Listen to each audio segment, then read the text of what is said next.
અનાદિકાળથી વેદોનો ઉચ્ચારણ આપણે જોતા હશું. વેદોમાં વેદકાળમાં હોમ હવનનું ખૂબ અને યજ્ઞનું ખૂબ જ મહત્વ હતું. યજ્ઞ શું કામ કરવો, શેની માટે કરવો, એના શું ફાયદાઓ છે, એની ઉપર એક આખું રિસર્ચ કરવામાં આવ્યું છે ડૉક્ટર ઓમભાઈ ત્રિવેદી તરફથી, અને એમણે ઇન્ટરનેશનલી એમણે રજૂ કરેલું છે. આજે જ્યારે પરિસ્થિતિ COVID-19માં આટલી બધી ખરાબ છે આખા વિશ્વની, ત્યારે એમણે એક એવું રિસર્ચ કરીને કીધું છે કે જો યજ્ઞ કરવામાં આવે રેગ્યુલરલી તો તેમાં COVID-19 એટલે કોરોનાના વાયરસનો નાશ પણ પામે છે. આજે આપણી સાથે છે ડૉક્ટર ઓમભાઈ ત્રિવેદી. કેવી રીતે અને કેમ એ થશે એની માટે આપણે જાણકારી લેશું. નમસ્કાર ઓમભાઈ. જી નમસ્કાર. આ તમે જે રિસર્ચ કર્યો છે એ શું છે અને વેદ ઉપર યજ્ઞ ઉપર જ કેમ? યજ્ઞ આજકાલની કોઈ પરંપરા નથી.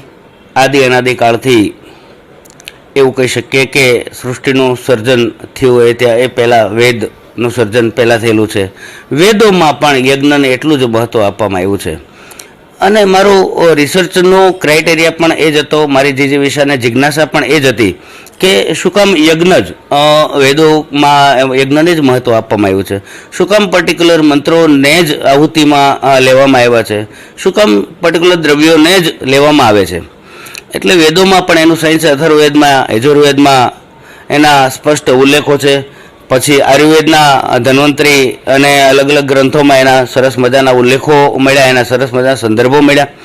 ઋષિમુનિઓએ ખૂબ સારું કામ કરીને ઘણું બધું રિસર્ચ કર્યું છે. દેશના ઋષિતુલ્ય વ્યક્તિઓ ગણીએ, મહર્ષિ દયાનંદ સરસ્વતી, પતંજલિના બાબા રામદેવ, સ્વામી યજ્ઞદેવ, ગાયત્રી પરિવારના પંડિત રામ શર્મા આચાર્યજી, આ બધા જ લોકોએ ખૂબ યજ્ઞને મહત્ત્વ આપ્યું છે પોતાના જીવનમાં, પોતાના સંપ્રદાયમાં, પોતાના અનુયાયીઓ સુધી એ વિષયને વૈજ્ઞાનિક અને આધ્યાત્મિક ઢબ સુધી લઈ જવાનો પ્રયાસ એમણે ખૂબ સારી રીતે કરેલો છે એમના જે તે સમયમાં. એ પછી ભારતના પ્રમુખ વૈજ્ઞાનિકોએ પણ એમાં ખૂબ મોટું યોગદાન આપીને અલગ અલગ પ્રકારનું રિસર્ચ કર્યું છે. મેં પર્ટિક્યુલર આ જે કામ શરૂ કર્યું હતું એ કામ વેદોના સંદર્ભથી લઈ આ ઋષિમુનિઓએ કરેલું કાર્ય અને ભારતના, દેશના, વિદેશના વૈજ્ઞાનિકોએ જે પ્રકારનું રિસર્ચ કર્યું છે એ રિસર્ચને એક સાથે ભેગું કરી અને એમાંથી કોઈ સારી વસ્તુ સભ્ય સમાજને સુધી પહોંચાડી શકું એવા હેતુથી મેં એક આ રિસર્ચનો પ્રયાસ કર્યો છું. અને એ પ્રયાસ કરવાની સાથે હું એવા એક કન્ક્લુઝન સુધી પહોંચ્યો હતો કે યજ્ઞ એકમાત્ર એવું સાધન છે કે જે મનુષ્ય સાથે પ્રાણી માત્રનું કલ્યાણ કરે છે, એને નિરોગી રાખે છે. વેદોમાં સ્પષ્ટ કીધું છે કે યજ્ઞથી મનુષ્ય, પ્રાણી અને વનસ્પતિ આ બધા જ ને એનો ફાયદો થાય છે. બધા જ રોગમુક્ત બને છે. આ બધા જ ને એના શ્વાસોશ્વાસની ક્રિયામાં ફાયદો થાય છે. પ્રાણીઓને, મનુષ્યોને ફાયદો થાય છે. વનસ્પતિઓને પણ આ યજ્ઞના અણુઓને, પરમાણુઓ મળવાથી વનસ્પતિઓના વિકાસમાં પણ ખૂબ મોટી વૃદ્ધિ થાય છે. આજે જૈવિક ખેતી અને યજ્ઞાદિક ખેતીઓના વિષયો પણ સમાજમાં ખૂબ મોટા પાયે અલગ અલગ ઋષિમુનિઓ અને ઋષિતુલ્ય વ્યક્તિઓ દ્વારા કરવામાં આવી રહ્યા છે. એ પણ એટલા જ સફળ છે કારણ કે યજ્ઞ એનું મૂળ છે. યજ્ઞ કોઈ ધાર્મિક વિધિ નથી, યજ્ઞ કોઈ ધાર્મિક પરંપરા નથી. એ ધાર્મિક વિધિ નહીં હોવાના કારણે લોકોમાં એક સામાન્ય સમજ છે કે યજ્ઞ એટલે એક વિજ્ઞાન નથી, એ આધ્યાત્મ છે, ધર્મ છે. હું મારા સંશોધનના અંતે એવું કહું છું કે યજ્ઞ એ વિજ્ઞાન છે, એ આધ્યાત્મ નથી, નથી ધર્મ. વિજ્ઞાન છે, વિજ્ઞાન સાથે જોડાયેલું છે ને એનાથી તમારું સામૂહિક સાર્વત્રિક કલ્યાણ થાય છે, એટલે તમે એને આધ્યાત્મિક પણ ગણી શકો છો. પણ પ્રવર્તમાન સંજોગોમાં આપણે જોઈએ તો જે પ્રકારે કોરોનાનો ડર આપણને લાગ્યો છે, સરકારો પણ કોરોના વિશે ખૂબ કામ કરી રહી છે. અલગ અલગ પ્રકારના અલગ અલગ વિષયોને લઈને આયુર્વેદને, હોમિયોપેથીને, વેદોને, શાસ્ત્રોને એટલું જ મહત્ત્વ મળી રહ્યું છે આ યુગમાં, આ સમયમાં. ત્યારે મારી આ વિષયની સંશોધનની જિજ્ઞાસા એટલી જ હતી કે લોકો સુધી યજ્ઞને એક થેરાપી સ્વરૂપે, યજ્ઞને એક પદ્ધતિ સ્વરૂપે લોકો સુધી હું સહેલાઈથી પહોંચાડી શકું અને એને વૈજ્ઞાનિક ઢબે એને લોકોને હું કન્વિન્સ કરી શકું કે આ યજ્ઞ છે એ સામૂહિક કલ્યાણ માટેની વસ્તુ છે. કોરોના તો આજે આવેલો વાયરસ છે, સમય જતાં અલગ અલગ વાયરસો આવતા જશે અને અલગ અલગ પ્રકારના જીવાણુઓ મળતા જશે, અલગ અલગ પ્રકારના રોગો ઉત્પન્ન થતા જશે. તો સમય એવો નથી કે આજ કોરોનાનો ઈલાજ કરી અને આપણે બેસી જઈશું, પણ કાયમી કોઈ પણ પ્રકારના ઝેરી વિષાણુઓ વાયરસો આવે અને આપણે નિરોગી રહીએ તો એનાથી વિશેષ બીજું કાંઈ ન હોઈ શકે. અને એ કરવા માટે યજ્ઞ એકમાત્ર કારગર પદ્ધતિ છે એવું મારા રિસર્ચમાં સ્પષ્ટ મને મળ્યું છે. અત્યારે જ્યારે સાયન્સ ને ટેકનોલોજીનો જમાનો છે ત્યારે માણસો કેવી રીતે એવું વિચારે કે ભાઈ યજ્ઞ એ કારગર સાબિત થાય, એટલે સાયન્ટિફિકલી રીતે એ કેવી રીતે પુરવાર થઈ શકે? બિલકુલ સાચો પ્રશ્ન છે આપનો. યજ્ઞ જેમ મેં કીધું ને વિજ્ઞાન છે, એ સમજવા માટે તમારે એક નાનો વાત વિષય સમજવો પડશે કે યજ્ઞમાં કોઈ પણ વસ્તુની આપણે આહુતિ આપીએ છીએ ને એટલે આપણે સામાન્ય રીતે એવું સમજીએ છીએ કે આ બળી ગઈ, આ રાખ થઈ ગઈ. વેદ એવું કહે છે કે કોઈ પણ વિષયની કોઈ પણ દ્રવ્યની આહુતિ યજ્ઞમાં આપવાથી એનું સ્વરૂપ બદલે છે, એ નષ્ટ નથી થતી.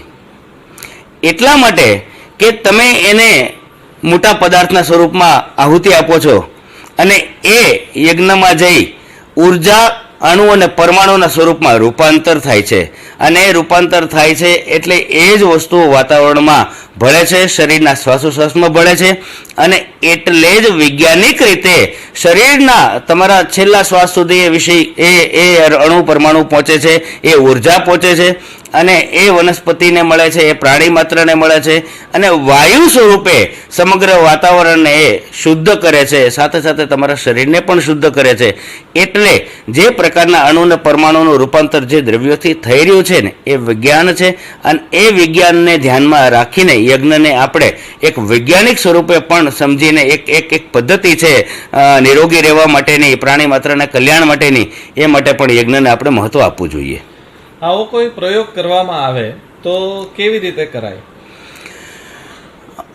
આ માટેના પ્રયોગો યજ્ઞ કેટલા પ્રકારના માઇક્રોબ્સ, બેક્ટેરિયલ કાઉન્ટ મારી શકે છે અને કેટલા પ્રકારે વાતાવરણને શુદ્ધ કરી શકે છે, એવા પ્રકારના પ્રયોગ દેશની હિમાચલ પ્રદેશની યુનિવર્સિટીમાં, પૂનાની યુનિવર્સિટીઓમાં થયેલા છે. એના રિસર્ચના ડેટાઓ અવેલેબલ છે અને એ રિસર્ચ મુજબ જ્યાં યજ્ઞ કરવાની જગ્યા છે ત્યાં પહેલાં બેક્ટેરિયા અને માઇક્રોબ્સનો ગ્રોથ જોવામાં આવે છે, પછી ત્યાં યજ્ઞ કરવામાં આવે છે અને પછી એ ગ્રોથ ચકાસવામાં આવે છે, જે વૈજ્ઞાનિક પદ્ધતિ છે, સરકાર માન્ય પદ્ધતિ છે બેક્ટેરિયા અને માઇક્રોબ્સને માપવાની. એ મુજબ પણ આનો પ્રયોગ થઈ ચૂક્યો છે અને એ પ્રયોગમાં પણ 94થી 96% આવા ઝેરી વિષાણુઓ, માઇક્રોબ્સ, બેક્ટેરિયા ખતમ થઈ જાય છે અને વાતાવરણ શુદ્ધ બને છે, એવું એ પ્રયોગોમાં પણ સાબિત થઈ ચૂક્યું છે. ભારતની અલગ અલગ ગણમાન્ય સંસ્થાઓના વૈજ્ઞાનિકોએ પણ એ વાતને સાબિત કરી છે કે યજ્ઞથી કોઈ પણ પ્રકારની સાઈડ ઇફેક્ટ થતી નથી.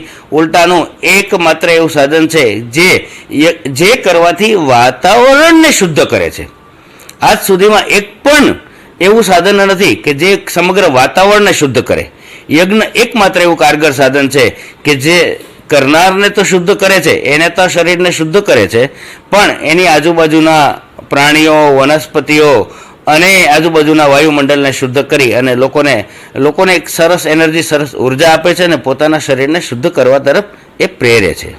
ઓમભાઈ, છેલ્લો એક સવાલ કે અત્યારે જ્યારે COVID-19નો પ્રકોપ ચાલી રહ્યો છે, વાતાવરણમાં જ એ છે, તો એની માટે સરકારે શું પ્રયોગ કરવા જોઈએ આ યજ્ઞને લઈને?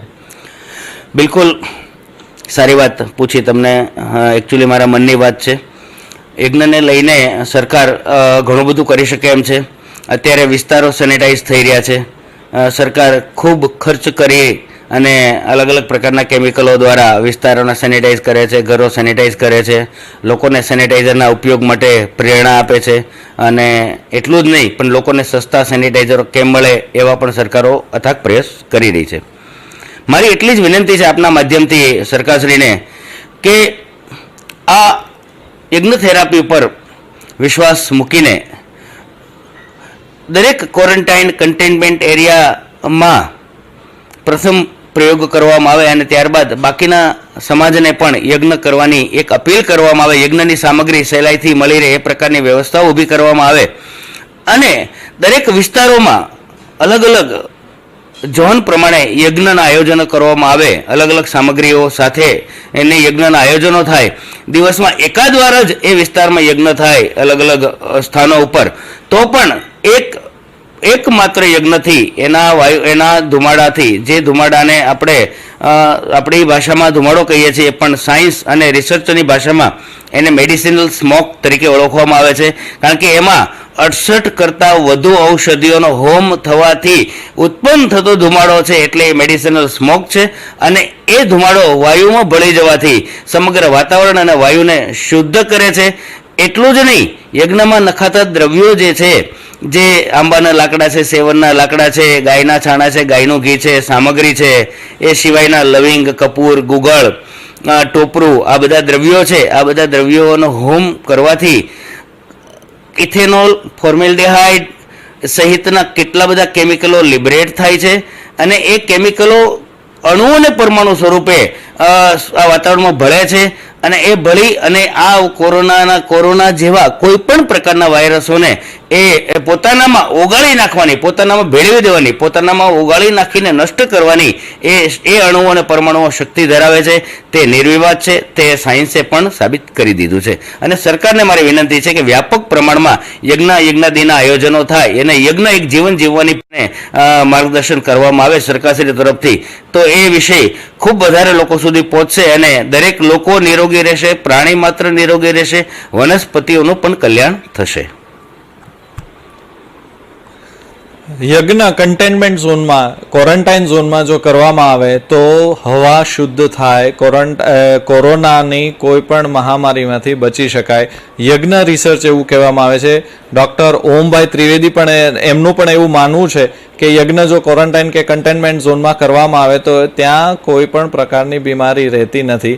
એની માટે લાઈવ 24 તરફથી સરકારશ્રીને એવી પણ અપીલ કરવામાં આવે છે કે જો આવું કાંઈ સુઆયોજન થાય તો એક ખૂબ સારું એવું વસ્તુ થઈ શકે છે. એની માટે ઓમભાઈ તમારો ખૂબ ખૂબ આભાર. નમસ્તે, થેન્ક યુ. ભાવનગરથી સિદ્ધાર્થ ગોગરે સાથે હર્ષિત.